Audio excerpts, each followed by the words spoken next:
Sakata la kufungia kanisa la Askofu Gwajima. Mnamo tarehe 2 Juni ya mwaka 2025, serikali ya Tanzania ilitangaza rasmi kufungia usajili wa kanisa la Ufufuo na Uzima linaloongozwa na Askofu Josephat Gwajima ambaye pia ni mbunge wa Kawe kupitia Chama cha Mapinduzi CCM.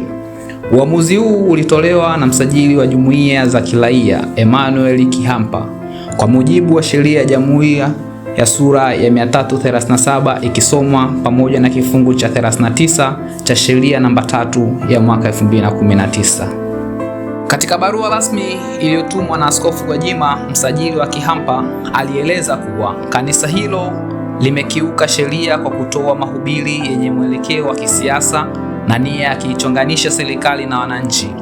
Vitendo hivyo vimeelezwa kuwa vinaweza kuhatarisha amani na utulivu wa nchi, hivyo kusababisha hatua ya kufutwa kwa usajili wa kanisa hilo kuanzia tarehe 2 Juni 2025. Majibu ya Askofu Gwajima. Ni majibu gani ambayo yametolewa na Askofu Gwajima kuhusiana na sakata hili? Baada ya tangazo hilo, Askofu Gwajima alikanusha taarifa za kufutwa kwa kanisa lake, akisema kuwa hakuna wa kufunga kanisa la Mungu na kwamba barua hiyo siyo ya serikali halali. Alisisitiza kuwa serikali ya Tanzania haiwezi kufungia hivyo na kwamba taarifa hizo ni za uongo. Hatua ya polisi na hali ya waumini. Usiku wa tarehe 2 Juni 2025, polisi walizingira kanisa la Ufufuo na Uzima lililopo Ubungo, Dar es Salaam na kuweka utepe wa njano kuashiria kuwa shughuli zimezuiwa. Waumini walishuhudia tukio hilo walieleza kuwa polisi waliingia katika kanisa wakati wa ibada ikiendelea na kuwakamata baadhi ya waumini. Kamanda wa kanda maalum ya Dar es Salaam, Jumaine Mulilo, alithibitisha kuwa baadhi ya waumini walikamatwa kwa ajili ya mahojiano. Haki ya rufaa.